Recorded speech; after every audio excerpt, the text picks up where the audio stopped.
Welcome to the Teaching Unfiltered podcast. I'm your host, Cindy Homberg-Smith.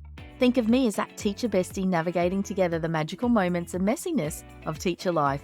If you are looking to upgrade your life, whether that's inside or outside of the classroom, then you have come to the right place. It's my intention in this podcast to bring you all the topics, because as we know, teachers are a big mixed bag of interests after that lanyard comes off at the 3 p.m. bell. So please come pull up a chair around my table and let's talk teacher life at Teaching Unfiltered. This podcast is sponsored by Lizard Learning Publishing. Rightio, let's jump right into today's episode. I'm sure you've heard it before. Why do teachers complain about teaching but still continue to do it? Today, I wanted to get to the bottom of it and break down why teachers stay in a profession despite sometimes difficult circumstances that teachers face today in classrooms. If you're a TikToker or an Instagrammer and you are being trolled with this question, then send them the link to this podcast, this episode, and this will put them right in their place. You only have to read the comment on teacher Instagram accounts to see how much trolling teachers get about this bitching about their profession, and yet questions asking, so why the heck do you stay if you hate it so much? Only a teacher will ever know the love of teaching, of the classroom, of the school community, and the bond that they have with their kids.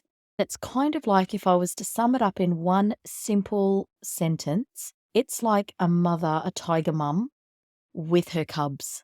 We can talk about our kids like that in the classroom because we adore them and we love them deep, deep down. We really do, even though some days it's tough, it's hard. However, if another teacher comes in, or a relief teacher, or the principal, or the deputy wants to talk about our kids like that, forget it. The tiger mum, the tiger teacher will come out and attack. And so teachers, we're venting. We're not really complaining about our kids. It's just venting. We just go through so much.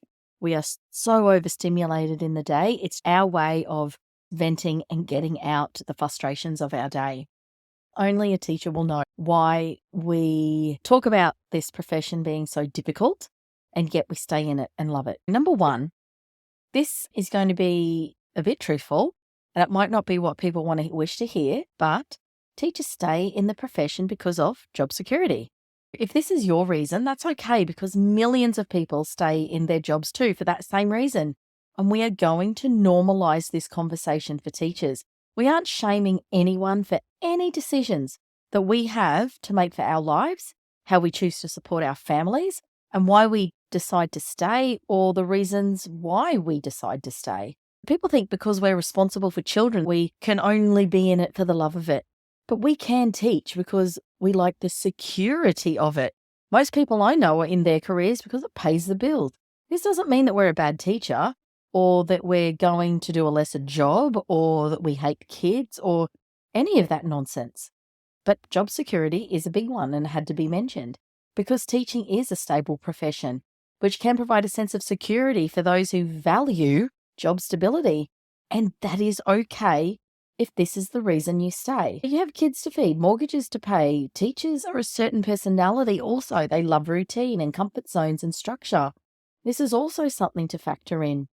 However, in our hearts of hearts, I have not met a teacher yet who is in the profession and hates kids or hates the profession that much that they are only staying for the money, which is really pittance anyway. Every teacher I know has a love for their classroom kids and a love for that school community, even if searching for it might be a little bit hard at times. Now, unfortunately, and I always want to be transparent about every topic we discuss here, but there are a lot of those uninspiring, unmotivated teachers in every school. That we know these teachers are probably only doing it for one more year for their super, or one more year of a 6-figure income before retirement. But it's even those teachers that still love their students. They may have just lost their mojo for the profession. I don't ever want you as a listener to come here and be BS to, and that's why I mention this, because we have these teachers in our schools right now, totally no denying it, where they have checked out, tapped out. However, they still deeply will love those kids no matter what for the time that they are there. It's not up to us to decide that for them or to judge them. because no one else is judging anybody else in their professions. Teachers are targeted because our job involves children. I like to focus on the positive for the teachers listening who are really trying to give their teaching career a good hot go. Let's get into the reasons the majority of you stay in the teaching profession. Number 2, you love the kids that you teach. Even though there are difficult days, there's a special bond that teachers form with students that doesn't happen in any other profession. That connection is what drives you to stick with it even during hard times. That excessive meetings, the planning, the report card writing, the parent information night, the marking, and on it goes. This deep bond often extends well beyond the classroom too. We become mentors, confidentes, and sources of inspiration to our students. We make these lasting impacts in our students' lives, and we can have profound relationships that go beyond academic instruction. We help our students navigate the challenges of growing up, both in and outside of the school environment. This would be particularly for our high school teachers. We have such a transformative power between that teacher and student connection that we can really foster resilience, and we invest our hearts into shaping the future of these kids that are in our care for 6 hours a day. Now, number 3, passion for teaching. I think this one's got to trump all of them. Many of you are driven by a deep love for teaching, and you are committed to sharing your knowledge and your skills with your students. I have a friend, she is one of those 40-year teachers, incredible. She moved in next door when I was in year 7. I was from a single mum family. Mum was a cleaner. Gwen didn't know it, and neither did I at 12. But as a 47-year-old now, sitting in this position in front of the podcast mic, and also our discussions around this, Gwen and I at Christmas and the times that we catch up throughout the year, she became the mentor that I needed to become who I was today. Gwen, she was a single woman. She was living on her own. She had a car. She had friends. She was always on the go. And this must have been quite a subconscious thing for me at the time. This scenario really helped me when I too became single, and I was able to support myself because of my teaching career. I did go into teaching, and it was Gwen who let me sit in the back of her room, listen in on lessons, who helped me with curriculum documents that I needed to finish assignments, and she gave me the love of this profession well before I placed the badge teacher on my shirt. Gwen has a passion for teaching that I have not seen in anyone else, and she has no reason for stopping. She says maybe at 75 she might retire, and this is absolute true teacher passion. When you connect with Gwen, she will talk about her kids in her classroom nonstop. And I understand that because when I was a full-time teacher, I did the same thing. And it's just that die-hard passion that teachers have for their kids and for teaching. What I want to do, because these teachers do not get enough recognition, they don't get congratulated enough, I want you to tag a die-hard teacher that you know on Instagram at Lizard Learning, and I want you to share this amazing teacher with all of us. Now, number 4, great school communities is another reason teachers stay in this profession. Even though the classroom can be chaotic, there are times when everything does come together, and you get to witness the power of bringing a beautiful community together. And it's a real joy to be a part of something bigger than just teaching. I loved the school fetes and the Christmas carol nights and the Anzac Day ceremonies and the art and music soirees. We put on a circus night performance one evening because this is where I could really let my hair down with my kids and have fun. Now, one year they had a Dunk the Teacher, one of those machines where you sit on that little ledge and the kids can come along and throw a ball at the side thing, whatever you call it, and the kids can dunk the teacher in. Now, I had a really tough kid that year, Josh. If there was trouble around, Josh would be right in the middle of it. Everyone deep down loved Josh, even though he was an absolute pain in our neck and just caused so much havoc. But he was just such a beautiful kid, and I adored him. Even all the parents were giving him money. This is parents from my classroom, with his mum's permission, of course. She was a single mum and she was struggling, but all the parents gave him money so he could have so many goes at dunking me in, and he got me over and over again. It's these little things, and it's these beautiful moments on these nights to be a part of a school community that bring the parents and the students and the teachers together. This might be the whole reason why you stay in the profession. And tag me and let me know at Lizard Learning. Why do I keep saying tag me? Because I really want this podcast to grow. Now, I have not really done very well at the socials at creating a community. I really struggle with visibility and imposter syndrome, which I will be talking about in other episodes, because imposter syndrome is a really big thing for teachers where, you just don't think that you are qualified to be the teacher, or you just think everybody else in the room is more qualified than you. Anyway, I digress, and you'll just have to keep checking into Teaching Unfiltered because I will have episodes on that. But it's been really difficult for me to create that connection on the socials. However, this podcast is going to be that space for that. So when I say tag me, I really want to help more teachers thrive in their teacher life and really bring their teacher life joy, and to bring that joy back if they've completely lost it.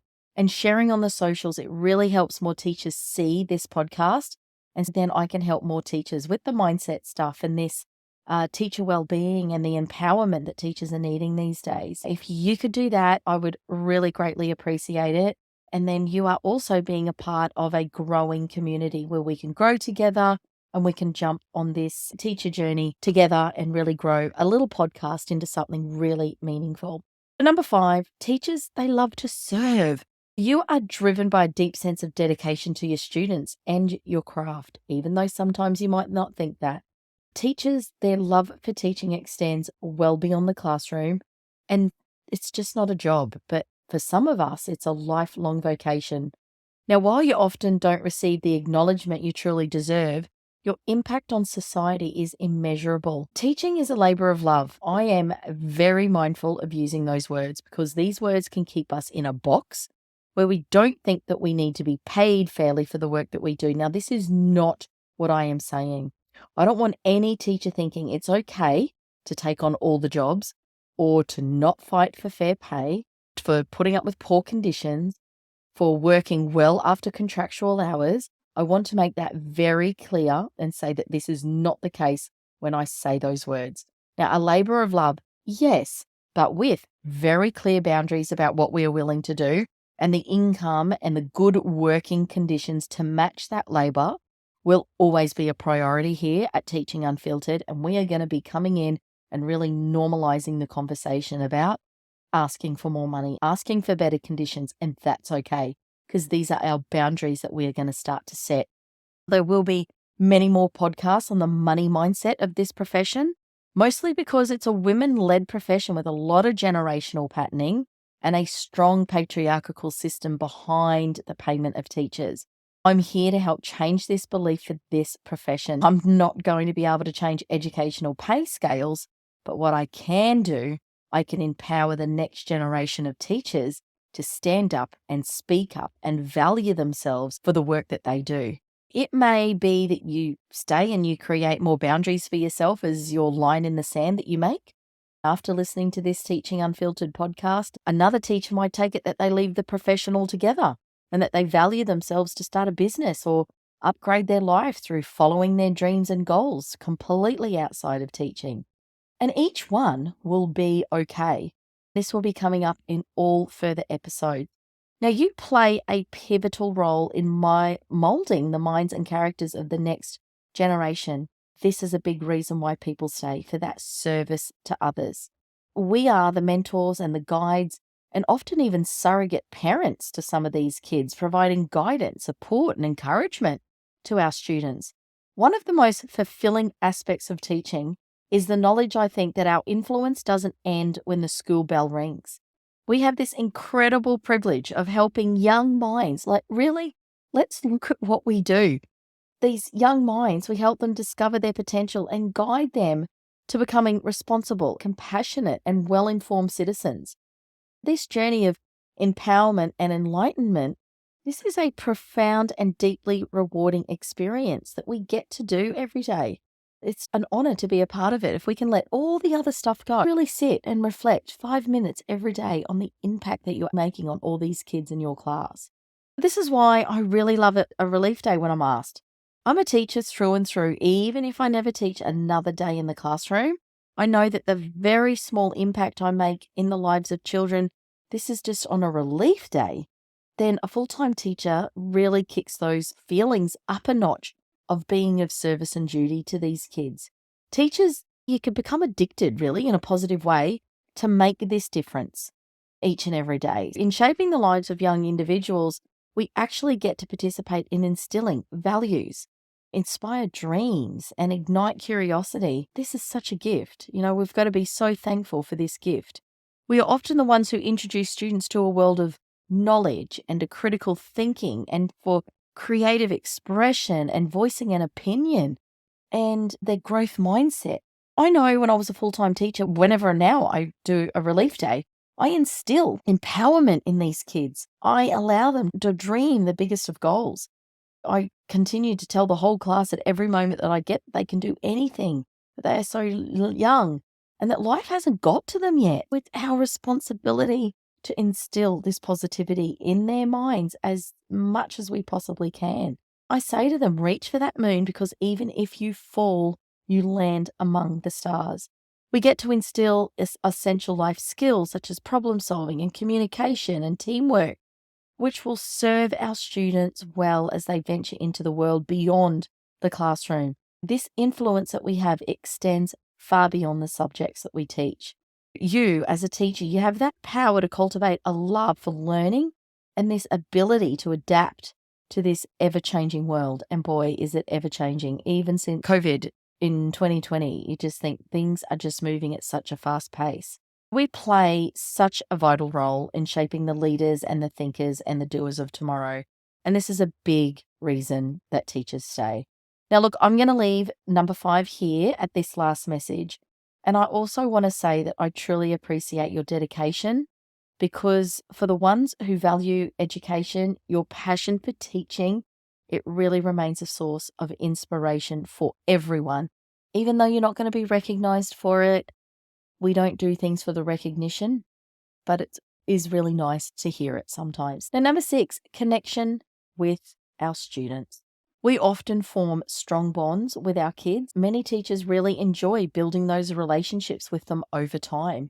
Personally, I am friends on the socials with a few of my kids. I mean, they're now 23. Other kids, they race up to me and hug me in shopping centres and on footy fields or wherever they see me.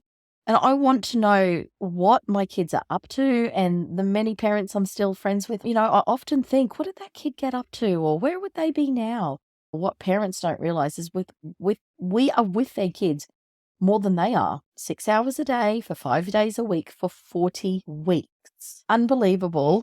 When you really break that down, it is impossible not to form a connection with even the most challenging child. Like I said, I'm often thinking of a child and wonder, what did they make of their lives? Now, number 7, you might stay in teaching because you want to make sure your students get the best education they can. It's making that difference. You have the power to positively impact your students' lives. And many stay in this profession because of that satisfaction they get from seeing their students succeed. Now, the biggest thing is, and I think of this often, is what will we do if every teacher decides to leave the profession? I mean, we can't all leave. I had to mention this as a big tip because there are many people who do it, stay in teaching because they see so many are leaving and they believe that if they stay, at least this will be one great year that they get to have at that school. And I think that is just so unbelievable that people stay for this reason. It's so noble. And I say this because this is a big reason I also do a relief day. So without putting tickets on myself, which again is completely allowed, we need to sing from the rooftops, what a good job that we do. I know when I go in to teach, just even on that one day, I know that the kids will laugh, they will have fun, they will learn a thing or two. They won't be yelled at. They'll be treated respectfully and kindly.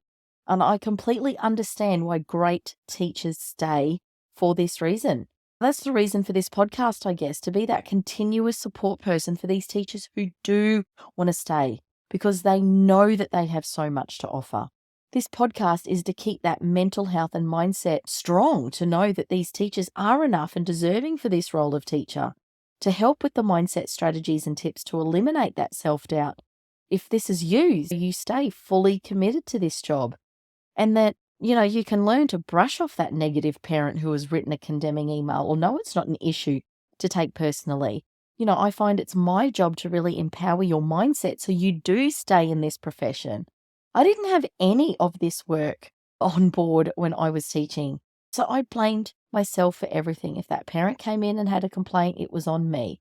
If a child didn't succeed, it was on me. If I had an issue with a colleague, it was on me.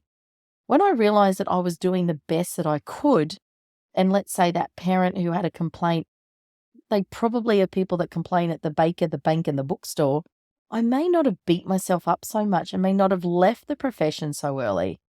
I mean, look, one will never know, but what I know to be true is that I'm here to empower you if you are one of those teachers that love this, that love the kid, that love the work, love the day-to-day, but you just need help with continuing to boost up your confidence and your self-belief and your coping strategies. I'm here for those teachers. Now, let me know if that is you that I'm talking to. Tag me on Instagram at lizard_learning because I love to know who is listening to this podcast and also who I am helping. And this is just one really great way that it lets me know. Remember, I love words of affirmations. It lets me know that I am giving you content that you need.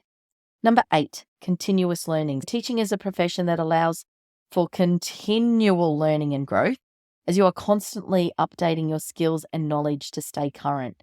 Apart from building your own business and putting author next to your name, because I've got to say those two are the biggest things that I've ever seen where I've needed to really grow as a person and my mindset. And I've learned so much about myself. I've done so much inner work because I had so many self-doubts and that imposter syndrome and those feelings of not being good enough, not deserving enough, that it would be those two things that have really brought it out. But if I was to say that there was a third thing that I've done in my life, and it would be teaching. Teaching would be the other thing that has really brought that inner work, and I've had to really work on a lot of triggers. And so it's building a business, putting author next to my name, and becoming a teacher. Teaching is a fantastic profession to be in, to learn more about yourself and your triggers and your weaknesses and your strengths. Teachers who wish to grow their mindset and their self-worth, then this is definitely a profession to be in. There you have it. 8 reasons why teachers stay in teaching despite sometimes very difficult circumstances. I mean, I am just coming off a relief day where the principal was just punched in the face by a student. And this is happening more and more, particularly at the school that I'm at the most. It's happening at other schools as well. And, we will talk about it in other episodes. And these are the reasons why we need to be powering up teachers so we get a voice and we stand up for ourselves. These are some of the difficult situations that are happening in classrooms. Now, a little quote just to end on before we end this podcast. It doesn't matter why you stay in teaching. You might want to leave. You might be a new grad starting, desperately wanting to start a side hustle, or teaching's your private investor right now. So just showing gratitude for exactly where we are is where it's at. When we're grateful for the child who is testing us because they were showing us how to be calm, is when we truly start to grow as teachers and therefore ourselves outside of the classroom, for our partners, our family, and our friends, because this is where it truly matters. Here's my quote that I was just talking about. It's from Melody Beattie. Gratitude, it turns what we have into enough and more. It turns denial into acceptance. It turns chaos into order and confusion into clarity. It makes sense of our past. It brings peace for today. And it creates a vision for tomorrow. From our love for the kids, the school community, the ability to serve our students, furthering our skills, personal development, to the joy of being around kids. These are all important factors that keep teachers coming back to a daily job that is mind-sucking at times, difficult to manage, tough days are frequent. However, it's that child that finally understands that concept. To a little comment about the colour of your nail polish, to I love you, Miss H, to a beautiful letter from a parent saying you helped turn around their child this year. This makes the magic and messiness of teacher life so worth it. Now, thank you so much for listening, and I will see you in the next episode. Make sure that you tag me in this episode and anything that resonated with you today at lizard_learning. Please leave a 5-star review and take care until I speak to you in the next podcast. Thank you for listening today. I take your time very seriously and appreciate you stopping by and hanging out with me. Now, before you go, please take a quick minute to rate and give a 5-star review. Our little podcast community that you and I are building together. Your review will help me so much to reach more teachers to help and support. Now, until next episode, you can head to the website Lizard Learning for all the resources to empower your teacher life. And I'll see you in the next episode.